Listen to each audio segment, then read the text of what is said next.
पिछले 20 सालों का ही एक नतीजा है कि राजस्थान भर में 400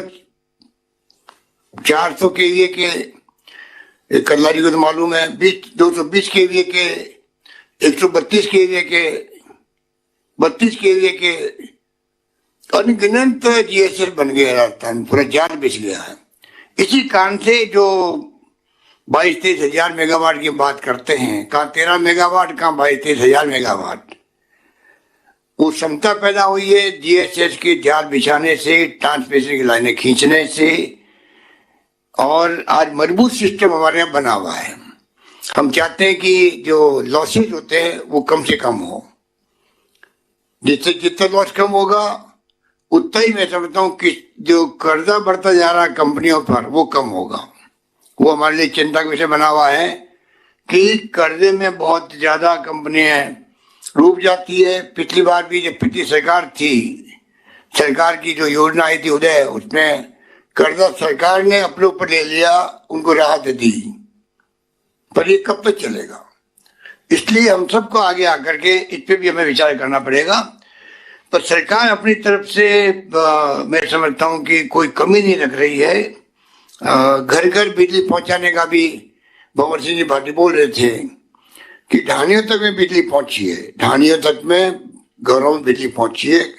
20-30% ढाणे रह गई है। जोधपुर डिवीजन के मेरे ख्याल डिस्कॉम के एमडी साहब बैठे हुए हैं, उनको मैं कहना चाहूंगा, जयपुर डिस्कॉम के एमडी साहब यहाँ बैठे हुए हैं, अजमेर डिस्कॉम के एमडी को ये बात करेंगे, जो बच गई ढाणियां हैं वहां पे बिजली पहुंचे घरों में, ये हमारा सोच है, जिसमें हर घर नल, घर घर नल पहुंचाने की योजना बनाई है।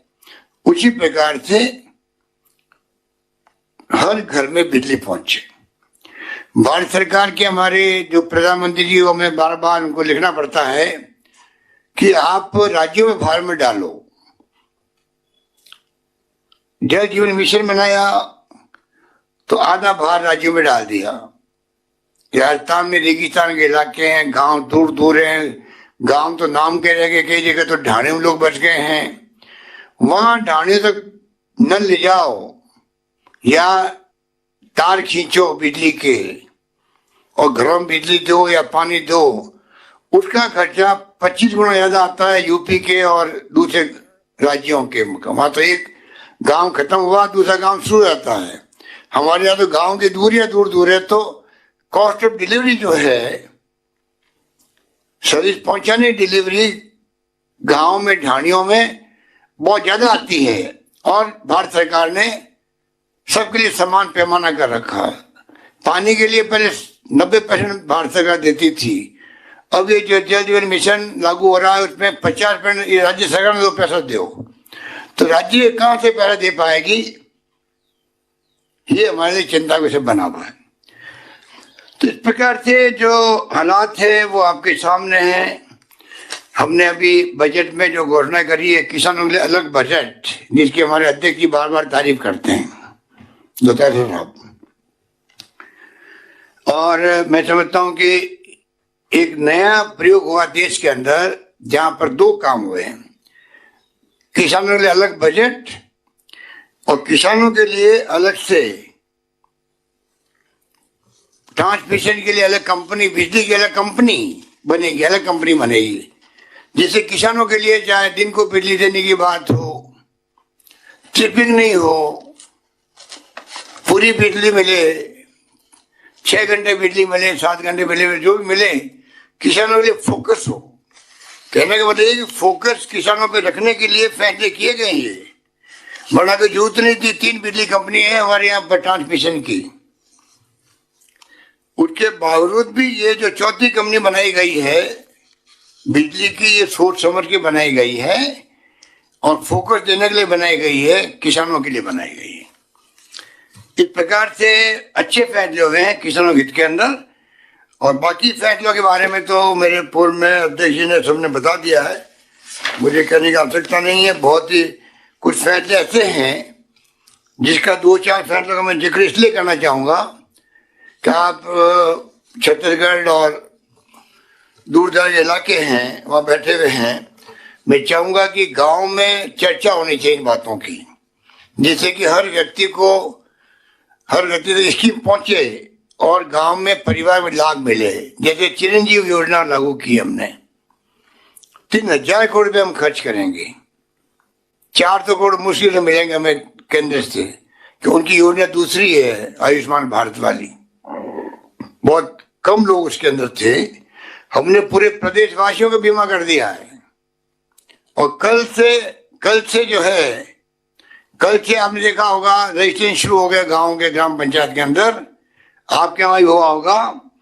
ये रजिस्ट्रेशन चलता रहेगा अभी 7 दिन तक, और उसकी कोई घबराने की बात नहीं। जो रजिस्ट्रेशन नहीं करा पाएगा अभी, वो बाद में करवा लेगा, महीना भर तक चलेगा। घर में बैठ के आप जो कंप्यूटर चलाते हैं, बच्चे मोबाइल फोन है, ई मित्र है, वहां से आप रजिस्ट्रेशन करवा सकते हैं।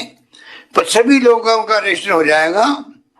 वो रजिस्ट्रेशन इसलिए जरूरी है जिससे कि आप कार्ड लेके जा सको अस्पताल के अंदर। और 5 लाख का बीमा सबका, राजस्थान के प्रदेश हर परिवार का 5 लाख का बीमा हिंदुस्तान में एकमात्र राजस्थान राज्य है जिसने ये फैसला किया है। तो आप समझ सकते हैं कि इसका अब जो है, जो हमारे मीटिंगों में आते हैं आप लोग, वो अगवा लोग होते हैं, उनको चाहिए कि जाके गांव में चर्चा करें, लोगों को क्या रजिस्ट्रेशन करवाओ।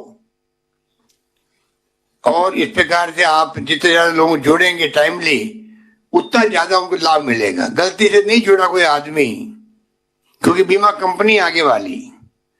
1 मई मजदूर दिवस होता है, 1 मई से स्कीम लागू हो जाएगी। अगर कोई नहीं जुड़ पाया मान लीजिए गलती से भी, तो वो जाएगा अस्पताल में, इलाज होगा तो उसको पूरा 2 लाख 3 लाख पैसे देने पड़ेंगे। ये तक खर्चा होगा, चाहे 50,000 हो, चाहे 2 लाख हो, चाहे कितना ही हो। टेक्निकली आप नहीं दे पाओगे उसको पैसा, बीमा कंपनी टेक्निकली चुकाएगी नहीं पैसा अस्पताल के अंदर। तो मैं आपको एजुकेट कर रहा हूं कि कृपा करके जुड़ना बहुत जरूरी है। हालांकि जुड़ने के लिए बाद में जुड़ सकते हैं, पर तकलीफ पाएंगे लोग। इस प्रकार से अभी इंग्लिश स्कूल की बात चल रही थी, ये बहुत बड़ा फैसला हमारे अध्यक्ष जी का है। इतनी पॉपुलर हुई स्कूल है, लोग समझ गए कि जमाना बदल गया है। राजीव गांधी ने कहा था 21st सेंचुरी का, वो जमाना आ गया है। कंप्यूटर, इंटरनेट, ईमेल की सेवाएं, मोबाइल फोन आ गए हैं। इस नए जमाने के अंदर हम अपने बच्चों को अगर इंग्लिश नहीं सिखाएंगे तो हमारे बच्चे कभी आगे नहीं बढ़ पाएंगे। आज आईटी के जो बच्चे एक्सपर्ट होते हैं उनको 50 लाख, 1 करोड़, 2 करोड़ की तनख्वाह मिलती है साल की। कोई कल्पना नहीं कर सकता, जमाना बिल्कुल बदल गया है। तो मुझे खुशी हुई जब ये इंग्लिश स्कूल का प्रारंभ हुआ राजस्थान में, और फीडबैक आने लगा गाँव से भी कि नहीं साहब स्कूल खोलो हमारे गाँव के अंदर। इतनी मांग हो गई कि हमें 5,000 स्कूलें खोलने के लिए तय करना पड़ा है। और इसमें कमी नहीं आने देंगे, जितनी आप मांगोगे उतनी स्कूलें मिलेगी आपको। हम चाहेंगे कि बच्चों की रुचि बढ़े। अपनी लैंग्वेज तो अपनी लैंग्वेज है ही है, पर साथ में अगर इंग्लिश पढ़ लेता बच्चा तो उसकी कॉन्फिडेंस बढ़ेगा जिंदगी के अंदर आगे बढ़ने का। इसी प्रकार हमने अभी करीब 100 के ज्यादा कॉलेज खोल दिए, 120 के लगभग होगी, भवन सिंह जी बताएंगे लगभग। ये अपने गांव में कॉलेज ले गए हैं। तो आप सोच सकते हो कि हमने कोई कंजूसी नहीं करी है। कॉलेज इतनी खोल दी है। और अब हमने घोषणा कर दी महिलाओं के लिए कि जो भी महिलाएं जो है, जो गांव में भी कस्बों में भी अगर लड़कियां जो है, या 500 लड़कियां आ जाएगी कॉलेज में, सॉरी स्कूल में आ जाएगी 500 लड़कियां 11th-12th में, उस स्कूल को कॉलेज बना दिया जाएगा। ये बड़ा फैसला किया हमने।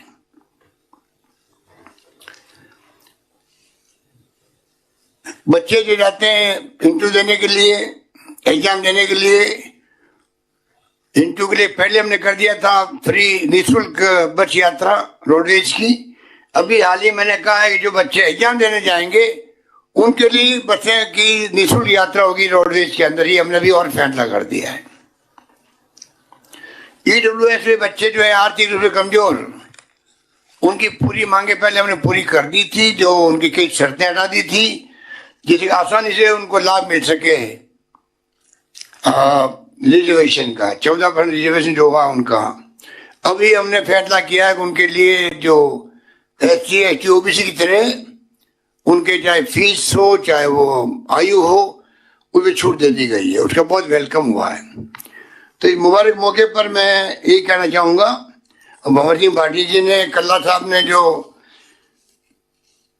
कहा कि नहरबंदी हो रही है और इंदिरा गांधी कैनाल नहर जल स्तर भी ऊपर आ गया है, ये तमाम बातें जब आप जयपुर पधारोगे तब आप दोनों के साथ बैठ करके बात करेंगे और उन समस्याओं का समाधान भी करेंगे। हम चाहेंगे कि गंगानगर हो चाहे हनुमानगढ़ हो, बीकानेर हो, चूरू हो या राजस्थान कोई भाग हो, पीने का पानी के मंत्री से हम बैठे हुए आपके साथ में, और किस प्रकार सिंचाई और पीने का पानी लोगों को मिले, ये काम भी हमें बड़े रूप में करना है और उसी रूप में हम लोग इसको पूरा करके दिखाएंगे।